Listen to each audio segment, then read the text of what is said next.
Good morning or good afternoon, whenever it is you are watching these slides. My name is Richard Moore. I'm a general practitioner in Somerset, and I'm director of Cital, who are the delivery partner tasked with delivering support to the PGP Quick Start program in the southern part of the country. Broadly speaking, other delivery partners are doing other areas of this in the country, but I hope these slides are pertinent to everybody. During the next 10 or 15 minutes, I'd like to go with you how it works, the implications, the 4 modules will be actually offered through the Quick Start program, and what this means for you. There is a parallel offering that I'm sure you've heard of, known as Productive General Practice Process, and that's a bigger program, and the equal slides or the equivalent slides are available for looking to decide if that would suit you better. The Quick Start program is very much around getting action and change then and there as the consultants come through the room, in your practice. This slide works in 2 ways.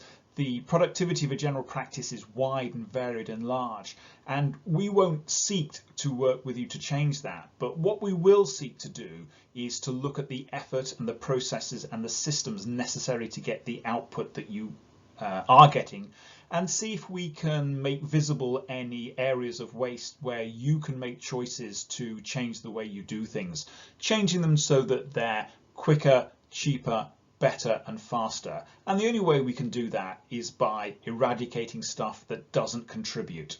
There's enough going on in the practices without us having to waste time doing things that add value for neither patient nor practitioner. And this involves things such as not duplicating effort, not looking for things that are lost, not looking up data that no one's ever going to look at again. Also, I want to have a little think on this slide about the output of this improvement. For our improvement and effort to be productive, we need output and you need to put in inputs. So although it's counterintuitive, responding to practices who are saying it's really busy by saying we'd like you to work harder and free up time to change what we do, the penalty for not changing what you do is to end up getting what you've always got. And I suppose if you've got this far in the slides, you'll be thinking that really it would be nice if you can change some things round. So on these slides, we talk about releasing time, which is known as the Quick Start program when supported by NHS England as part of the Time for Care program, which in turn is part of the 5-year forward view for general practice. It is quick, short, simple, hands-on support over a period of weeks. What that actually means, it is 6 practice visits with 4 group learning days, where the 6 visits are in 2 groups of 3 consecutive weeks, then a group learning day, then another group of 3. The reason it's like this is that many practices tried the productive general practice, but some found it too much, that they actually needed to achieve some quick wins, to achieve some headspace and time so they could get on and do the larger projects that are in productive general practice. It is designed to result in immediate improvement. So in many ways, this works out that the consultant to your practice comes with the answer and you come with the problem, and then together you make the solution, you make the changes in your practice then and there that over time frees up time and gets you home earlier, just that little bit earlier. As time goes on and you do more of this, like every field of human endeavour, you get better at it with more practice. There are 4 modules on offer in this program for the Forerunner waves, and I'd like to introduce these 4. The first is making best use of administration time. And what we do with this during the practice visits is we deploy some standardized tools and techniques to understand what the administration team are actually doing. We understand and make visual by collating the skills that the administration team has to meet these challenges, capturing some volume, and this is perhaps the first time that anyone's actually had a look at what the volume and mass and type of the administration tasks to support the practices is. And this gives us a chance to look at it and go, are we going about this the best way? Are there any ways of changing skill mix? Are there any ways of changing programs? And then trying those out using the well-rehearsed plan, do, check, act cycles to see if we can make improvements for the practice. You'll notice, even as I introduce this for the first time, it's all about our consultant teams working with your teams to make visible what's currently invisible so that you can choose what you wish to improve. This is not an external based system. This is all about helping you get what you want. The next module I'd like to look at is the well-organized practice. And the process here is about the well-researched 5S. And this is for practices or areas within the practice that have a fair bit of stuff, because one of the ways I mentioned very briefly is looking for things that you need. Some might say this is more appropriate to either reception staff looking for bits of paper or nursing staff that have to use bits of kit in the treatment room. But again, you will know within your practice where this sort of answer would match with questions that you have. And it's surprising how much difference this makes, and we have some tools and techniques which we utilize in the group learning days, where just to give people an idea of this could really make a difference. And it doesn't really require a big stretch of the imagination if I show you that this was the before and after pictures for a practice that we worked with on this. And you can imagine if somebody wanted something with a patient that was there for them then and there, that the time saved on the picture to the right is considerable when you consider to the left. And you will know areas that would benefit from this. And the final benefit, of course, is your staff not wasting time looking for things. The third module I'd like to talk about is efficient processes. And this is really a mechanism at looking at the answer of process mapping, looking at the questions that you may well have.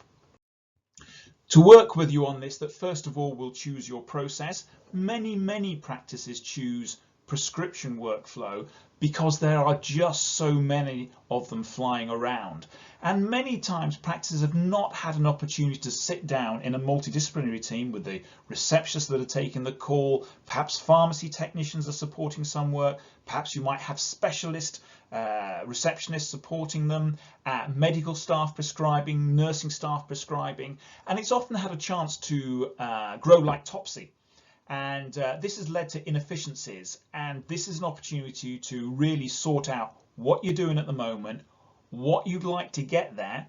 In my own practice, I recall very clearly that in the process that had been allowed to grow up, one moment on receipt of a non-pre-authorized repeat prescription, the receptionist would go and check the outpatient's letters, and then the next thing that would happen is the doctors would go and check the outpatient letters. Clearly, we don't need to duplicate that effort. So once we'd realized we were doing it, it doesn't take the brains of a rocket science to decide or to choose not to do it anymore. You see how, again, we always turn this round so that it's your practice, it's your choices. And then we'll work with you to work out how to implement and support the future practice. This is a picture of a repeat prescription flow map that one of our practices did, and you will see that even just 5 minutes work goes, oh, this is a bit more complicated than we thought it was, and then that gives us time to think about any savings of time and effort that we can make. The next module I'd like to talk about is, as it says on the tin, effective emails, effective meetings and reduced interruptions. And this responds to practices who are feeling the stress, that they feel that there's a lot of time being consumed in these three areas that aren't necessarily getting everywhere. It's just that time just creeps up on the number of hours you have to spend checking your email. Those nagging feelings of, well, do we really have to have meetings at 8 o'clock at night? Are we really making progress? And as I frequently say to interruptions and to people who are, wish to interrupt whatever it is I'm doing, would you actually, if a pilot was landing an aeroplane that you were on, would you actually tap them on the shoulder and say, stop doing that for a moment and pay attention to what I want you to do? There's key areas about safety around interruptions which I think are understated. So the benefits of a well-organized email system are self-evident. I like the idea of the less stress. The team meetings, as practice gets more complicated, then there's more work to be done, there's more understanding, there's more strategy to be set. The days of just turning up and seeing the patients are well gone.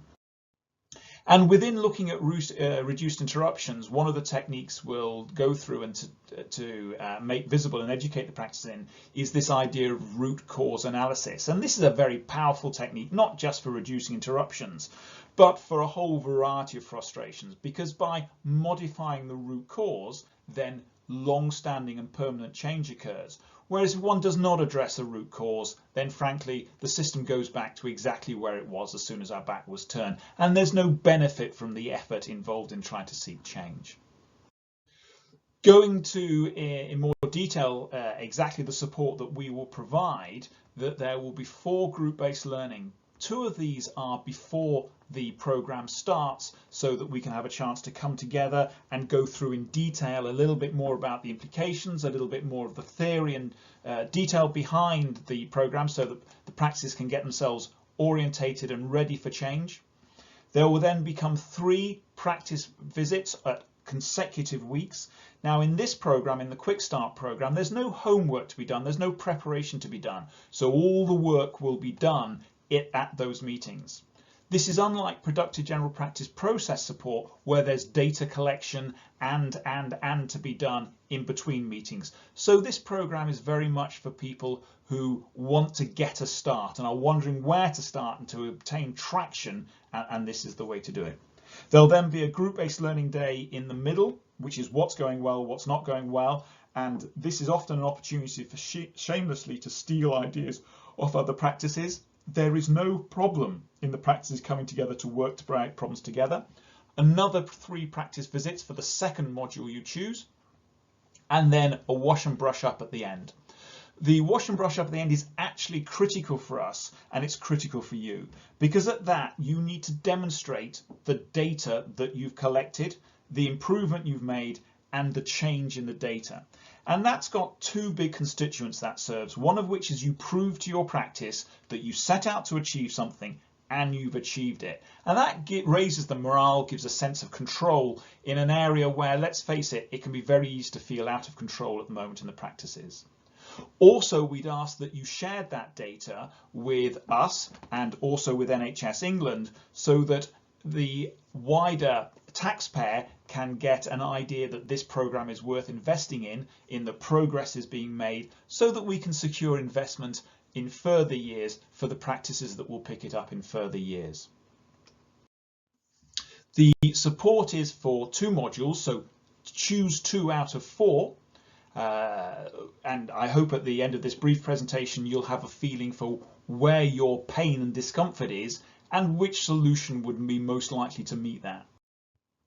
To make this work, you need to commit, you need to invest. There will be some benefits, but the downside of this being on your practice for your benefit by your team is that actually the work gets done predominantly in the practice. So we need the staff available, and the required staff, that phrase is always a little bit difficult. You as leaders in your practice will know where the problems are in your practice, and you'll be choosing modules to help solve those or reduce those problems. You will want to free up time and space for staff to attack those, and those staff may be people who are working in the area.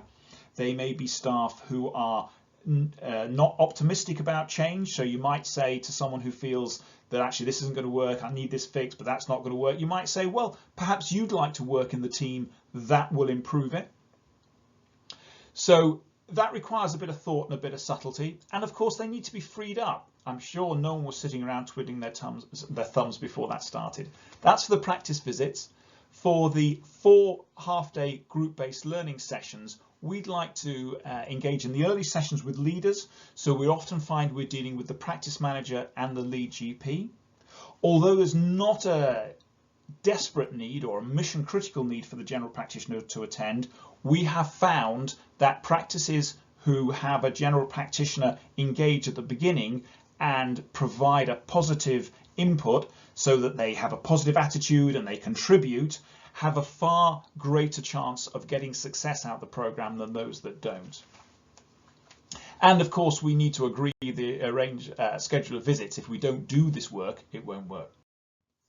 I've mentioned earlier that we'd ask you please to share your learning at the 3rd and 4th group learning days, and for those reasons. There might be some stuff about sharing with other practices as you come together. We often talk about how half a dozen practices together coming to do half a dozen different things is not half a dozen practices coming together. That's just 6 practices doing different things. And there may well be some stuff about surveys, as you can imagine, about how we did, how you did. This doesn't work for every practice. We think it's right for about 25% of the practices, this and the combination of productive general practice process. This is for people who know there's a better way, who have found that the complexity of general practice has grown on them without noticing, and would like some well-researched processes to get a grip on traction and have a look at what they do and decide if they could do it smarter and quicker. And this is the feedback from one of our practices who had a typical experience. Good luck.